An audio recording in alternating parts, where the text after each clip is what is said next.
Je vais intervenir pour vous parler de rumeurs sous un angle qui va être un peu moins numérique que vous l'avez entendu jusqu'à présent, parce que je vais considérer que je vais traiter la rumeur dans le cadre médiatique et, comme vous le savez, les médias désormais sont véhiculés par Internet comme par d'autres supports, mais par Internet également. Et je ne restreindrai donc pas mon propos sur la rumeur seulement sur le numérique, mais j'essaierai de l'étendre. Ceci dit, je vais avouer que je suis dans l'enseignement supérieur et que j'ai donc l'habitude de plutôt discuter. Je ne vais pas vous éduquer pour le coup, et j'aimerais vous présenter en tout cas cette intervention sur la rumeur sous la forme d'une discussion davantage que sous la forme d'un cours magistral. Et je compte sur vous pour me poser des questions si je n'ai pas été clair à la fin, ou plutôt si vous avez des choses à m'apprendre dont je ne doute pas. Et je vais donc essayer de réfléchir avec vous sur cette rumeur de trois manières différentes, en vous posant la question ou en me posant la question de savoir comment est-ce qu'on reconnaît une rumeur. Et puis, en fonction de la réponse que j'aurai amenée ou pas, je me poserai la question de savoir à quoi sert à ce moment-là d'étudier la rumeur. Et je terminerai, ce sera ma conclusion, si jamais on n'est pas convaincu par mon propos, ou si moi-même je n'ai pas réussi finalement à être totalement convaincu, qu'est-ce qu'on fait avec cette rumeur? La première chose, c'est donc de savoir comment est-ce qu'on reconnaît la rumeur, si on peut reconnaître les rumeurs. Et en fait, on ne peut pas. On ne peut pas pour une raison toute bête, c'est que d'abord et avant tout, il n'y a pas de marqueur linguistique pour les rumeurs, il n'y a pas d'embrayeur linguistique, comme disent les linguistes. Contrairement à la charade, la charade ça se reconnaît parce qu'il y a des petits mots comme mon premier, mon second, mon tout. La recette de cuisine c'est la même chose, on la reconnaît facilement, il y a des ingrédients, il y a une préparation, il y a du temps, il y a des poids et des masses. Même chose pour les promesses, une promesse c'est facile à reconnaître, il suffit de prononcer le mot « je te promets que » et ça fait la promesse. Si je ne prononce pas le mot « je te promets que », eh bien la promesse n'agit pas. Et en fait, pour la rumeur, et malheureusement, on n'a pas ce genre de petits mots-là, bien que naturellement, on ait des styles qui s'en rapprochent énormément. Il y a des chercheurs qui vont parler de style rumoral. Le style le plus proche étant le style au conditionnel. Le ministre aurait dit que, le secrétaire d'État aurait pensé que. Bien, est-ce que c'est véritablement un style rumoral ou simplement une précaution verbale? Justement, comme ce n'est pas encore tout à fait stabilisé, on a bien du mal à savoir donc reconnaître la rumeur par le simple style. Et pourtant, l'un des meilleurs moyens pour reconnaître la présence de l'idée de rumeur, c'est de voir apparaître le mot même de rumeur dans les articles journalistes, de manière générale. Là, je vais prendre un exemple. Dans la presse francophone belge, il y a des chercheurs qui ont fait le savant comptage des mots dans les articles et qui se sont rendus compte qu'un article sur 40, c'est-à-dire donc forcément un article par journal, utilise le mot rumeur d'une manière ou d'une autre, généralement dans ce fameux style rumoral. Les rumeurs disent que, selon la rumeur, selon l'opinion publique, et les rumeurs, etc. Donc on voit que, en tout cas, l'idée de rumeur est très présente dans la presse, mais que néanmoins, on a le plus grand mal pour reconnaître formellement la rumeur. La deuxième raison, c'est que la rumeur se fonde sur, ou en tout cas notre idée de la rumeur, se fonde sur une idée de diffusion. Tout à l'heure, d'ailleurs, un des intervenants très dans le nuage parlait des médias et des médias sous la forme de la diffusion. En effet, on peut restreindre les médias sous l'angle unique de la diffusion, en tout cas le caricaturer comme ça. Pour qu'il y ait une rumeur, il faudrait qu'on sache déjà à l'avance combien de gens on va toucher. Là, aujourd'hui, j'ai 200 personnes devant moi.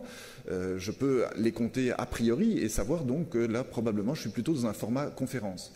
En revanche, essayez de lancer une rumeur, vous ne saurez jamais combien de gens vont être touchés par cette rumeur. Par conséquent, lancer une rumeur est une belle idée, mais une idée assez étrange, enfin très peu opératoire.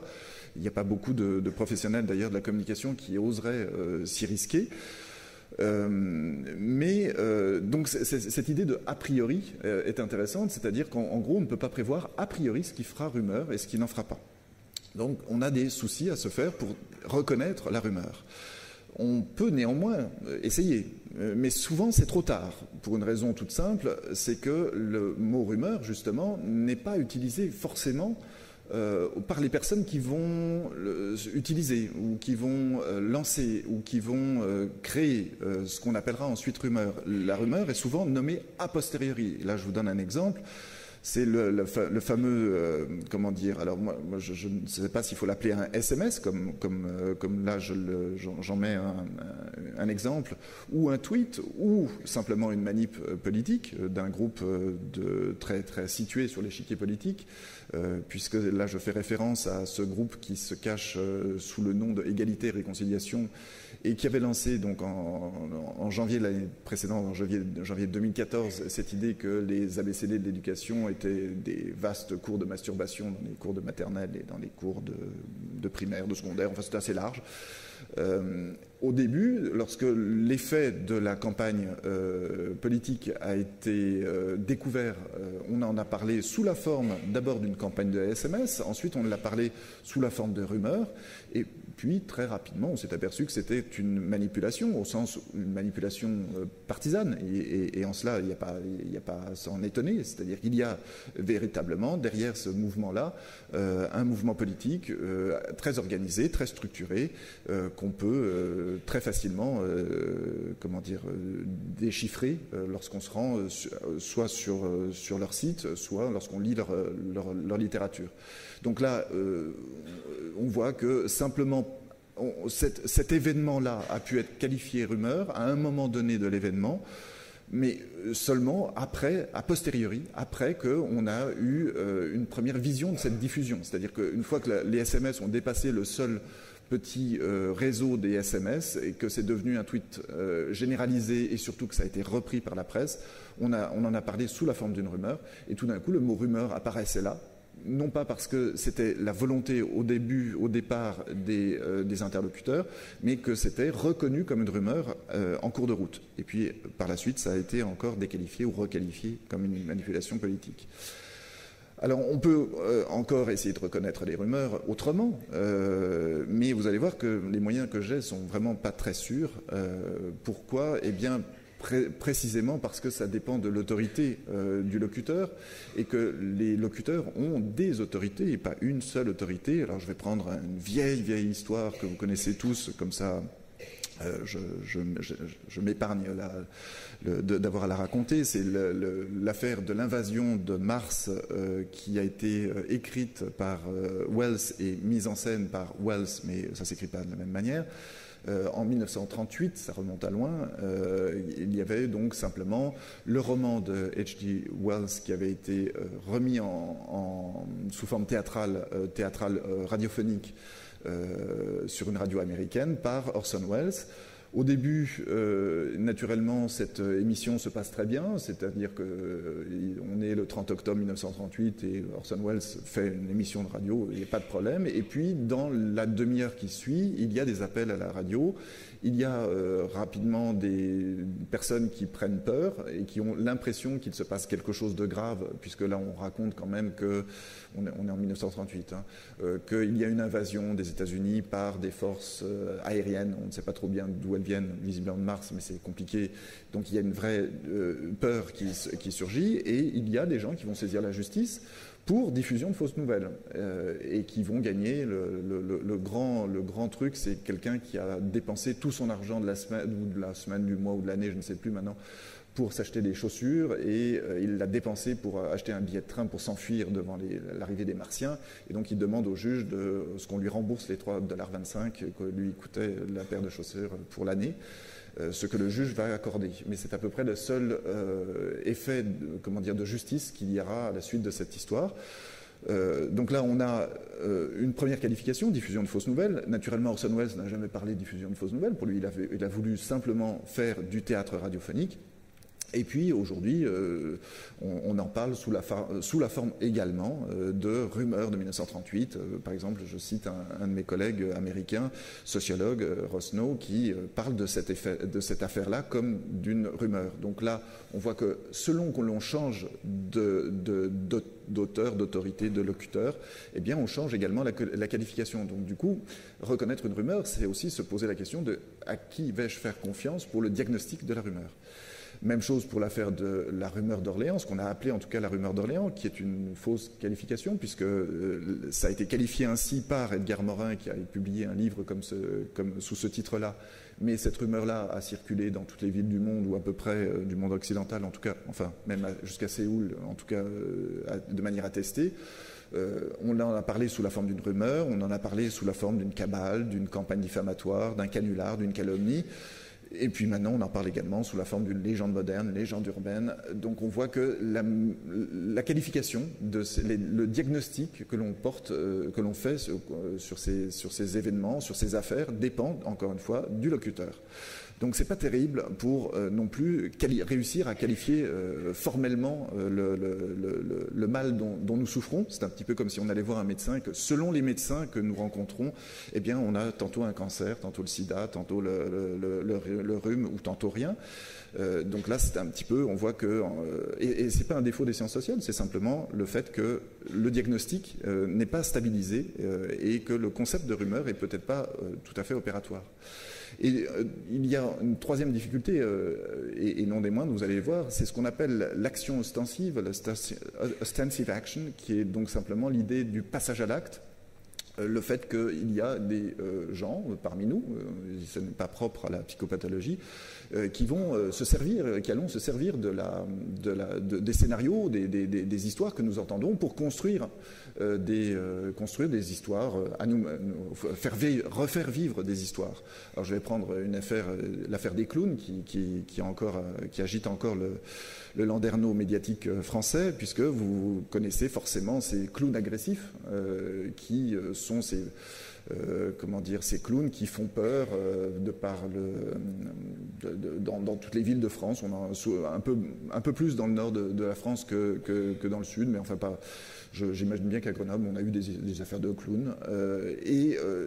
Où est le passage à l'acte? Eh bien, tout simplement que il ne faut pas aller chercher très très loin pour se poser la question de l'inspiration de ces gens qui se retrouvent dans la presse, et c'est pour ça que je cite un article du Parisien. Ce sont la plupart du temps des jeunes, mais bon, la bêtise n'est pas réservée aux jeunes. Simplement, surtout, si on voit l'immense succès qu'ont les vidéos de clowns agressifs sur Internet, et je vous conseille, donc si vous voulez vous étonner de l'inconscience de certains acteurs du net, je vous conseille d'aller vous brancher sur ce monsieur qui a créé sa chaîne sur YouTube qui s'appelle DM Pranks, et c'est donc le premier écran où, par exemple, cette vidéo qui s'appelle Killer Clown Returns Scare Prank a seulement 60 millions de vues, ce qui est donc 60 millions de vues, c'est impressionnant, ce qui explique simplement que ce monsieur, qui est un Italien, fait énormément d'argent. Il fait de l'argent, c'est devenu véritablement son business. Et donc, la popularité de cet acteur-là du net est immense auprès des adolescents en particulier, mais aussi auprès des journalistes, puisqu'on retrouve très souvent ce site-là cité, ce qui lui donne naturellement encore plus d'audience, puisqu'on cite le site d'origine. Donc là, il ne faut pas aller chercher très loin pour se poser la question de la rumeur. La rumeur, on peut bien la diagnostiquer. Donc à droite, voilà, il n'y a pas de clown agressif en France, où il y en a eu un ou deux et ils ont été assez sévèrement punis par les tribunaux. Mais simplement, ça ne s'appelle plus vraiment une rumeur, ça s'appelle à la fois une rumeur, une affaire de justice, à la fois une bêtise. Et donc là, on a la source des rumeurs. C'est pas parce qu'on est capable de collecter facilement le diagnostic de rumeurs qu'on est pour autant rassuré sur le fait que ça ne peut pas se reproduire une deuxième fois, ou une troisième, ou une quatrième. Alors il existe quand même quelques moyens pour essayer. le fait que lorsque l'on rentre, je ne sais pas, un mot, enfin une phrase que l'on reçoit sur SMS, on la rentre dans un moteur de recherche et on se dit tiens, la phrase en question a déjà été citée 453 millions de fois, donc c'est probablement quelque chose qui n'est pas original. Et si on me fait peur en disant qu'il y a des enlèvements par une Mercedes blanche devant le lycée, eh bien c'est que oui, mais visiblement nous avons une peur de l'enlèvement par des inconnus, par des inconnus à Mercedes blanche. Bon, donc le moteur de recherche peut être un très bon outil. Il y a aussi des sites de référence dont je mets ici le plus connu, le hoaxbuster.com, qui avec ce nom américain est pourtant un site franco-français. Et qui est l'un des sites de référence les plus connus pour diagnostiquer les rumeurs, c'est-à-dire qu'ils ont l'habitude, dans ce site-là, de faire simplement le catalogue de toutes les rumeurs qui circulent dans la twittosphère, enfin dans la rumorosphère, pourrait-on dire, sur Internet. Alors, une fois que j'ai eu dit donc qu'il était très compliqué de reconnaître a priori les rumeurs, je me mets moi-même en porte-à-faux. En fait, je pourrais arrêter ma présentation là et puis vous rendre la parole en disant bah non, ça sert à rien d'étudier les rumeurs. Ben, tout de même. Je vais essayer de vous prouver que d'étudier la rumeur, en fait, pour moi, me permet tout simplement d'étudier non seulement la rumeur et essayer d'en donner une définition, mais vous allez voir, je vais arriver aux médias assez rapidement. Naturellement, il est intéressant d'étudier la rumeur pour continuer cet exercice de lui donner une définition qui n'est pas très claire. Si vous regardez dans les dictionnaires, et en fait, il y a une suite de définitions, mais elles sont assez peu congrues. L'une des raisons, toute simple, c'est qu'on a énormément d'exemples et on a en fait très peu de théories. Je vous donne là trois choses qui pourraient être qualifiées de rumeurs, mais qui n'en sont pas forcément. La première, c'est cet extrait du journal The Sun qui avait lancé l'affaire de la liaison entre Sarkozy et sa ministre à l'époque, Joanneau, et Carla et le chanteur Biolay. Et donc c'était un tweet qui avait été lancé dans la zone francophone, qui avait été repris dans la zone anglophone, et une fois que les Anglais avaient mis en une l'affaire, et bien tout d'un coup la presse française s'en était saisie. On avait parlé de la rumeur d'Internet. Est-ce que c'était véritablement ça? Je n'en sais rien. En tout cas, on en avait parlé. Je vous mets aussi une petite pub pour le Viagra, on ne sait jamais, mais vous l'avez reçu comme moi et sûrement à des meilleurs prix. Et on peut qualifier ce genre de message-là comme de rumeur, alors qu'on a d'autres termes aussi pour l'appeler, le spam en particulier, mais spam ne veut pas non plus dire forcément quelque chose de très fiable. Et puis, naturellement, je mets ces appels à la générosité publique, de ces appels qui nous viennent pour nous demander soit notre sang, soit notre moelle osseuse, soit je ne sais quoi, dans le but de venir au secours d'une jeune fille ou d'un jeune garçon, mais la plupart d'une jeune fille, c'est toujours un peu la même. Ce sont des messages qui ont été vrais un jour et puis qui ne le sont plus aujourd'hui. Dans le dernier message là, que je cite, ça a été la petite fille est morte de la maladie dont elle souffrait. Donc le message continuait de circuler néanmoins sous l'angle de l'actualité. Et puis donc ça a été vrai. Maintenant, c'est devenu une rumeur. Alors est-ce que ça s'appelle encore une rumeur ou est-ce que c'est un appel à la générosité qui est dévoyé? Enfin, donc on voit qu'on a beaucoup d'exemples, mais qu'entre ces trois éléments-là, il n'y a pas grand-chose de commun, enfin, à part peut-être le support médiatique, le fait que ça se diffuse de manière tout à fait massive, sans contrôle, et de manière difficilement compréhensible. L'autre chose pour laquelle on a du mal à donner une définition, c'est qu'il y a des proverbes qui circulent abondamment, presque enfin, un sens commun trop fort, et que si je posais la question savez-vous ce que c'est que la rumeur, on en aurait tous une vision assez proche, pour une raison toute simple, c'est que pas de fumée sans feu est quelque chose qui nous évoque naturellement quelque chose. Pourtant, les proverbes, je vous le rappelle, ce ne sont que des illustrations, ce ne sont absolument pas des démonstrations, à tel point qu'on trouve toujours un contre-proverbe au proverbe que l'on cherche, tel père, tel fils, mais aussi père avare, fils prodigue. Et donc, naturellement, j'ai cherché mon contre-proverbe pour pas de fumée sans feu, je l'ai trouvé dans la parole d'un poète chilien qui dit bon, oui, pas de fumée sans feu, pourtant un tas de fumée chaud fera aussi bien l'affaire. Et en effet, oui, il existe des manières de faire de la fumée sans feu. Donc le proverbe, vous voyez, ça nous approche de la notion que l'on veut décrire, et pourtant c'est trompeur. Enfin, la rumeur est troisièmement, il y aura un quatrième, la rumeur c'est un concept relativement mou, relativement labile dans le champ des sciences sociales, dont la définition opératoire est assez mauvaise. On a bien l'impression que c'est quelque chose qui passe de personne à personne, comme le dit un de mes collègues américains, Arnold Rose, mais quelque chose qui passe de personne à personne, mon Dieu, mon Dieu, mon Dieu, qu'est-ce qui ne circule pas de personne?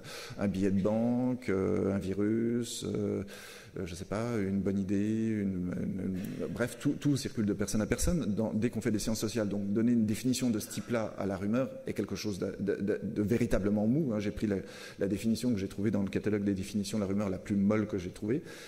On parle souvent d'une information de bouche à oreille, on fait la BAO, mais bouche à oreille, en fait, oui, mais à partir du moment où le bouche à oreille se retrouve sur le Twitter et que ça s'est repris ensuite par un média traditionnel et que c'est ensuite remis sur Facebook et qu'ensuite c'est je sais pas quoi, non, on voit bien que le support ne suffit pas à caractériser, encore une fois, la rumeur.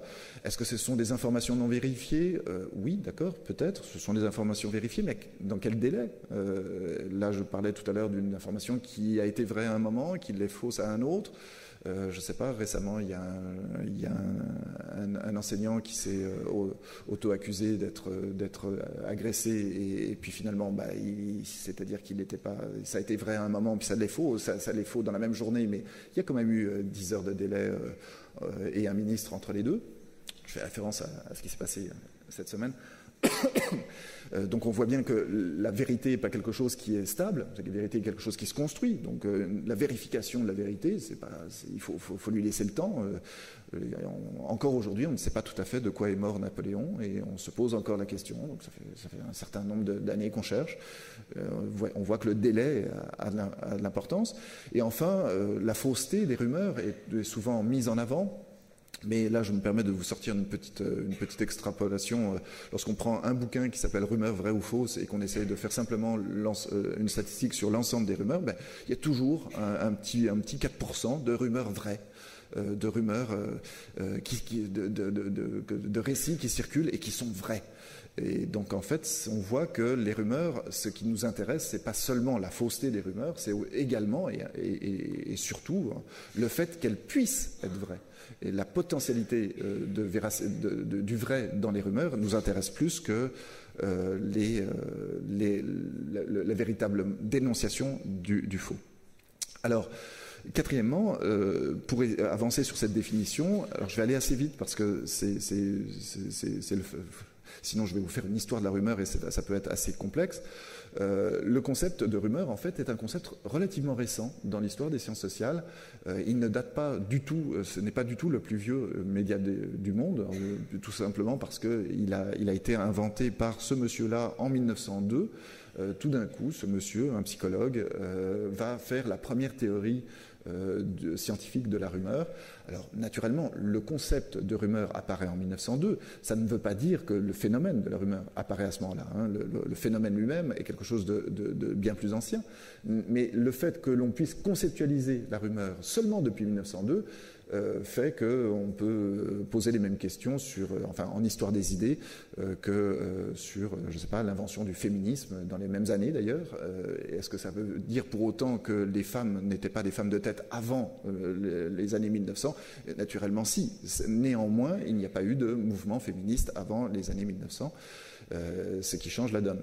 Donc le concept apparaît en 1902, il est retravaillé en 1910 par un psychanalyste connu qui est Carl Jung, qui va en fabriquer une nouvelle acception, une nouvelle conceptualisation, et ça va être encore refabriqué par un autre psychologue, Gordon Allport, américain cette fois-ci, parce que les deux précédents, j'ai oublié de dire, étaient européens, allemands, enfin suisses, allemands pour l'un et suisses pour l'autre. Et Allport, lui, va travailler pour les services de renseignement pendant la Seconde Guerre mondiale, et il va reconstruire également, refabriquer le concept de rumeur sous l'angle du contrôle social. Pendant la guerre, il est normal de contrôler les informations. Vous savez que pendant la guerre, on déclare un état de guerre, et par conséquent, les droits communs sont levés. Enfin, la liberté d'opinion n'est plus la même. En revanche, évidemment, en temps de paix, ça pose des questions. C'est d'une étrange actualité, naturellement. C'était la première raison pour laquelle il fallait étudier la rumeur, c'était pour essayer de continuer à chercher à avancer sur la définition de la rumeur. Ça permet également de comprendre comment fonctionnent les médias, parce que finalement, les rumeurs et les médias fonctionnent généralement ensemble. Il n'y a pas de rumeurs sans médias de masse. La plupart du temps, les rumeurs passent ce qu'on appelle sous le radar lorsque elles ne sont pas traitées dans les médias de masse. Je vais vous en donner quelques exemples. L'exemple des additifs alimentaires, alors là j'ai pris un exemple volontairement avant Internet. En 1976, vous avez peut-être subi comme moi le diktat de cette feuille qui avait été distribuée dans tous les foyers, où on voyait une liste d'additifs alimentaires E483, E333 et classés en fonction de leur toxicité supposée, très cancérigène, extrêmement cancérigène, mortel, pas du tout mortel, le E333 étant le plus dangereux, et naturellement, après recherche, je ne le savais pas, le E333 c'est de l'acide citrique, c'est-à-dire du jus de citron. Donc on voit que c'était pas très grave. Néanmoins, ce formulaire, cette espèce de photocopie, a circulé dans tous les milieux, mais on le voit sur ce petit graphique-là. Là où il a circulé le mieux, c'est dans les journaux et dans les magazines. Donc on voit bien que naturellement, cela circule de manière informelle, les rumeurs, dans le milieu associatif, dans le milieu scolaire, dans le milieu médical, tout va bien. Ça correspond parfaitement à l'idée qu'on se fait de la rumeur. Et pourtant, là où c'est le plus efficace, c'est le milieu médiatique. Même chose du temps du web et du temps d'Internet. La fameuse affaire Messan, du nom de cet essayiste qui a inventé ou repris l'idée selon laquelle ce ne sont pas les deux tours du World Trade Center ne se sont pas effondrées sous l'impact de deux avions, mais il y avait eu un complot de l'intérieur, et qu'en fait les tours ont été dynamitées. Et lui, il avait lancé un bouquin sur la même chose pour le Pentagone. C'était pas un avion qui était tombé sur le Pentagone, mais un missile. Lorsqu'on étudie les audiences instantanées, enfin très, très immédiates, des différents supports qui ont véhiculé cette rumeur, cette information, ce récit, on voit que les forums ont une toute petite audience. Le réseau Voltaire.net, qui était le réseau de Thierry Messant, un peu plus. Yahoo, qui avait été l'un des premiers à reprendre l'information, a un peu plus d'audience. Libération, pas beaucoup, mais on voit que Le Monde, à la fois sur sa plateforme web et à la fois sur, naturellement, sa plateforme papier, a une puissance de feu médiatique largement supérieure à tous les forums, et pourtant les forums, tout le monde s'énerve en disant mon Dieu, sur les forums, sur les différentes plateformes de discussion, on a une circulation de la rumeur. Eh bien, on voit que malheureusement, ou heureusement, en tout cas, les médias traditionnels ont encore une puissance de feu bien supérieure à la petite circulation par l'Internet local, disons. Alors, la deuxième analyse que l'on peut faire de la rumeur et des médias, enfin du lien entre les deux, c'est le fait qu'il y a au moins quatre moyens faciles à repérer de circulation de la rumeur dans les médias. Le premier, c'est l'erreur journalistique. Je vais vous en donner quelques exemples tout de suite. L'inspiration, également, scénaristique. Le fait que la rumeur est aussi un objet d'étude et fait l'objet de publication, par conséquent, on diffuse. Et enfin, qu'en démentant la rumeur, naturellement, on n'a jamais trouvé de meilleur moyen que le démenti pour répandre les rumeurs. Alors l'erreur journalistique, naturellement, elle est assez rare. Il n'y a normalement pas trop de... J'ai encore rien dit de drôle. L'erreur journalistique, disais-je donc, est rare mais frappante.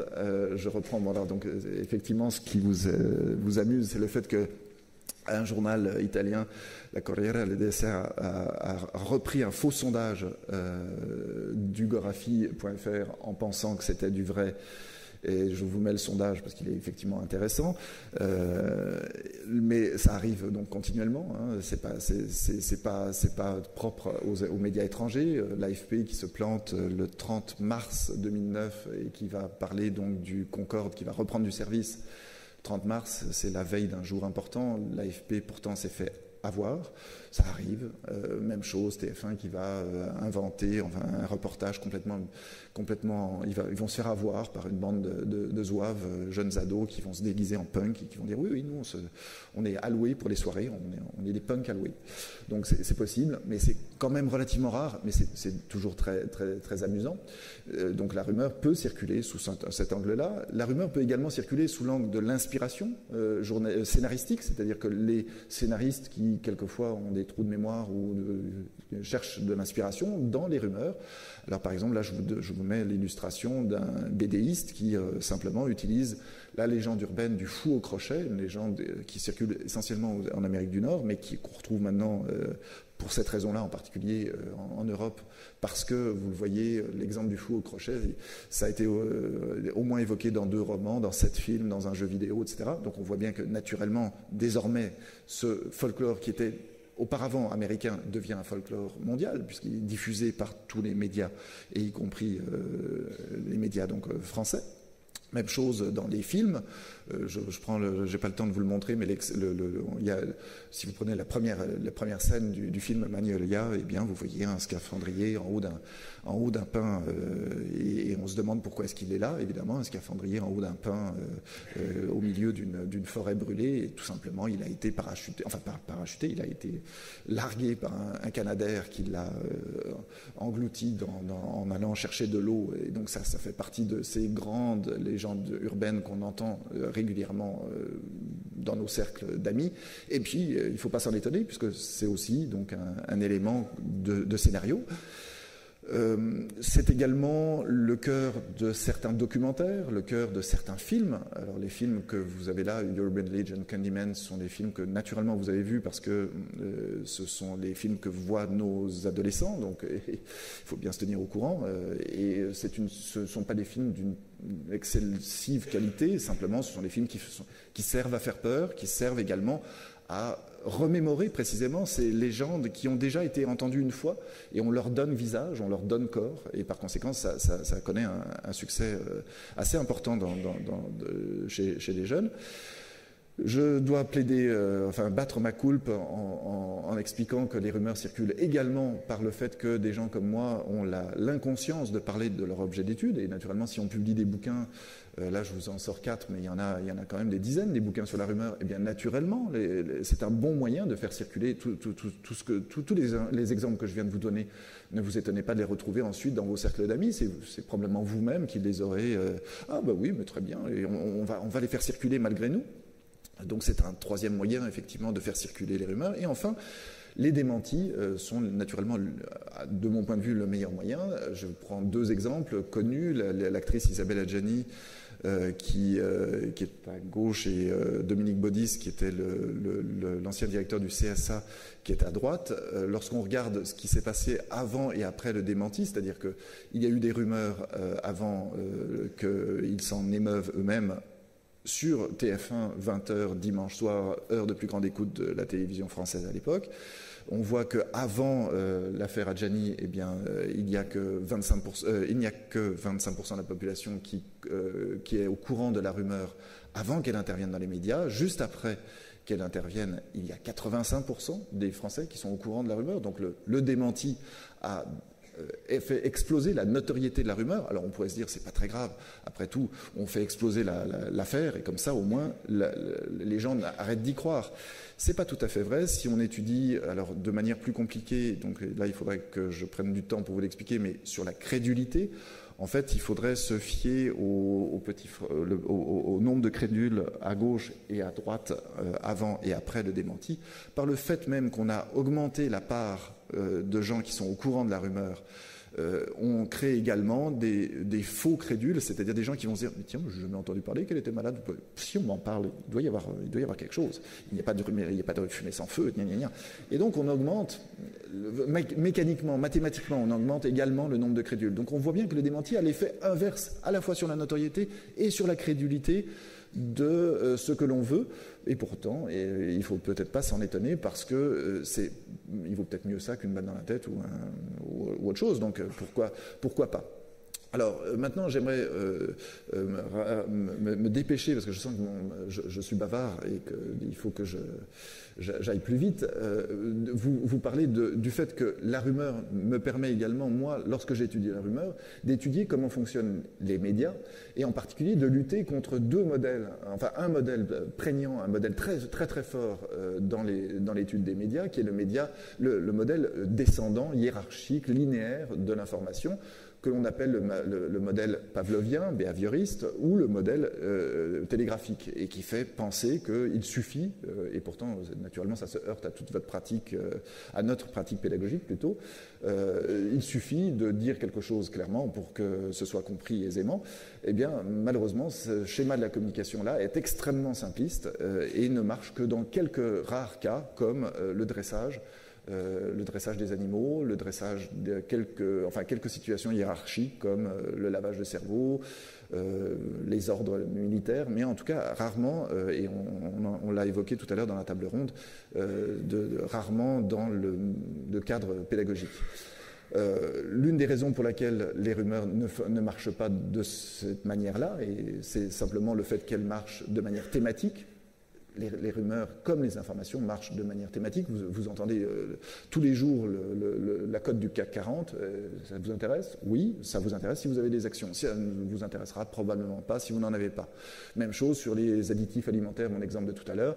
Eh bien, quand on regarde le taux de pénétration de la rumeur dans les foyers français, on voit que les foyers à une personne, ils connaissaient ça à 17%, les foyers à 2 personnes à 30%, et les foyers à 3 personnes et plus à 40%. Pourquoi? Parce que ce qu'on sous-entend derrière foyer à 3 personnes et plus, c'est des foyers avec enfants, et naturellement, les additifs alimentaires, où est-ce qu'on les retrouve? Eh bien, naturellement, dans des nourritures célestes pour enfants, comme les bonbons, les boissons sucrées, les yaourts et tout ce qui est coloré et sucré et aromatisé. Donc en fait, il faut plutôt réfléchir la rumeur sous l'angle d'une procédure complexe, d'une circulation complexe de l'information. Et là, je vous mets un des modèles que l'on a, qui est le modèle qu'on appelle complexe de l'information, le modèle du double flux de l'information. Je vous conseille d'aller regarder ce modèle-là qui est intéressant parce qu'il met en place une structure sociale, il met en place aussi un double circuit, un circuit d'un côté de l'information, de l'autre de l'opinion. Donc d'un côté on s'informe, de l'autre côté on se persuade. On voit également l'influence des stéréotypes, des groupes d'appartenance. Ce type de modèle-là d'explication des médias est beaucoup plus facile du coup et plus explicatif en tout cas pour comprendre ce qu'on appelle les réseaux sociaux numériques, les RSN, enfin le terme de réseau social ne voulant trop rien dire. Numérique on peut bien comprendre, mais les réseaux sociaux, en fait on en a tous des réseaux sociaux, hein. Un club, un syndicat, un parti politique, ce sont des réseaux sociaux. Les réseaux sociaux numériques comme Facebook, Twitter, Snapchat, YouTube, enfin il y en a des dizaines, sont justement un mélange très complexe entre de la cooptation et de la non-cooptation, c'est-à-dire dans un réseau comme Facebook, je coopte mes pairs, je suis coopté et je coopte mes pairs, et en même temps, je ne maîtrise pas entièrement la circulation des gens qui sont, de l'information qui circule, et donc je suis également un public. Donc on voit bien qu'il y a aussi à l'intérieur de ces réseaux-là donc des moments de négociation du sens qui ne sont pas proprement des réseaux descendants, hiérarchiques, linéaires comme on pourrait le penser. Je passe sur l'idée de l'emballement pour me laisser encore un peu de temps en vous évoquant le fait qu'on assiste également à l'éditorialisation de la nouvelle.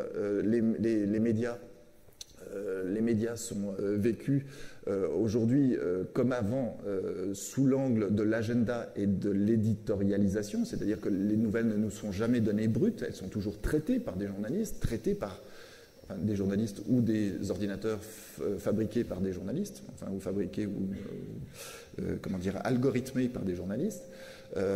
Et donc là, je vous montre une petite statistique intéressante pour vous montrer que notre époque va vers la brièveté et le raccourcissement de la nouvelle.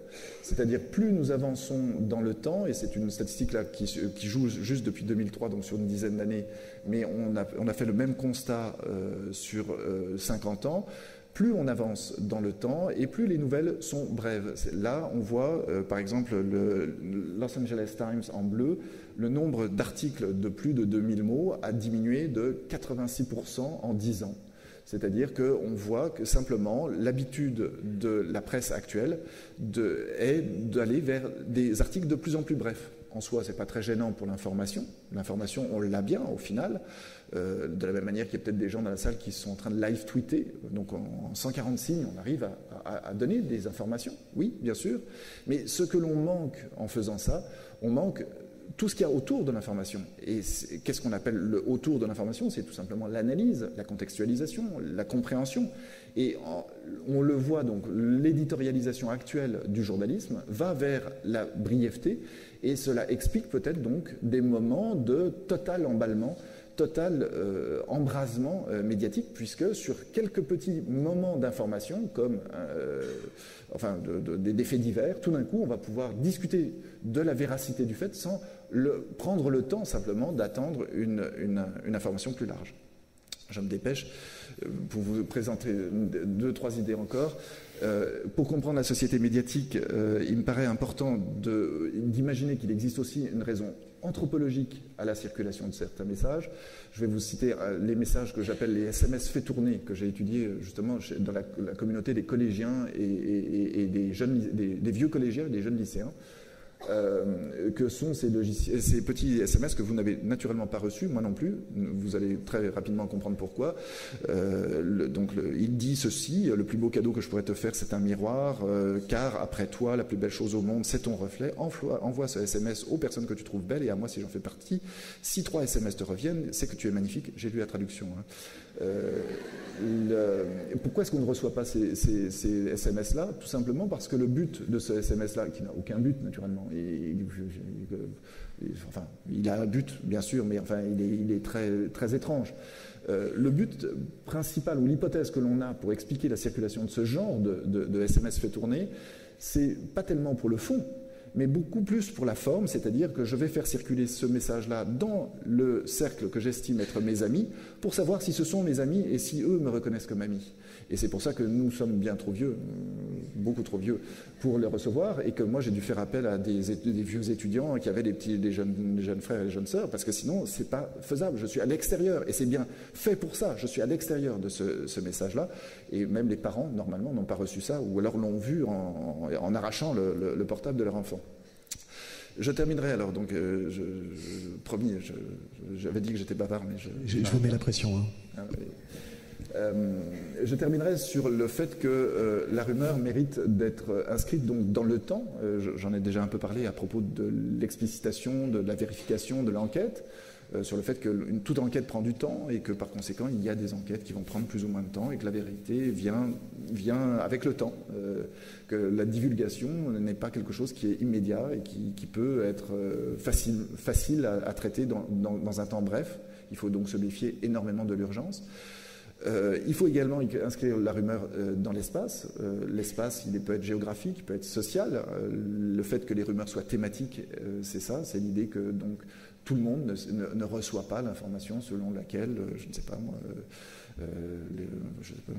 qu'est-ce qu'on peut imaginer que machin est gay, ou machin est cocaïnomane, ou machinette trompe truc. Tout ça, ça circule dans les réseaux qui vont s'intéresser à ce thème-là. Il y a un véritable espace géographique de la rumeur ou de l'information. Et enfin, il faut inscrire la rumeur dans la croyance.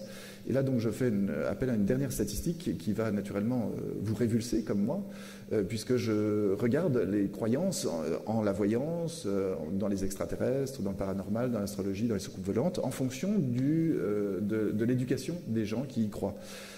Il y a 3 degrés d'éducation: degré d'éducation primaire, éducation secondaire, éducation supérieure. Et on s'aperçoit que pour la voyance, par exemple, c'est très très bien d'avoir, comme nous tous ici dans la salle, fait des études, puisqu'on croit nettement moins que les autres dans la voyance. Ouf, on est sauvés. En revanche, vous le voyez, pour les extraterrestres, nous sommes la cible principale des gens qui publient des ouvrages sur les extraterrestres. Et c'est la même chose pour le paranormal. Vous savez, les fourchettes qui se tordent à distance, les objets qui se déplacent à distance. On est effectivement, plus on est diplômé et plus on croit à ce genre de choses-là. Alors, qu'est-ce que ça veut dire? Ça veut simplement dire un truc tout bête. Naturellement, je l'ai caricaturé. Hein. On voit bien que sur d'autres croyances, c'est très différent. Hein. Mais ce qu'on peut tirer comme conclusion de ce graphique-là, et donc de cette idée d'inscrire la rumeur dans la croyance, c'est que la croyance, c'est quelque chose qui est naturel et qu'il n'est pas quelque chose non plus qu'il faut redouter. Je n'ai pas parlé des croyances religieuses, mais on peut très bien être un excellent scientifique et un très grand croyant, quelle que soit la religion, et que donc la croyance fait partie également des données du problème, et que de croire donc dans une rumeur, comme de croire mordicus dans la véracité des informations qui nous sont données, fait partie simplement du phénomène de la croyance, et qu'il n'y a pas non plus de nécessité forcenée, disons, à lutter contre la croyance.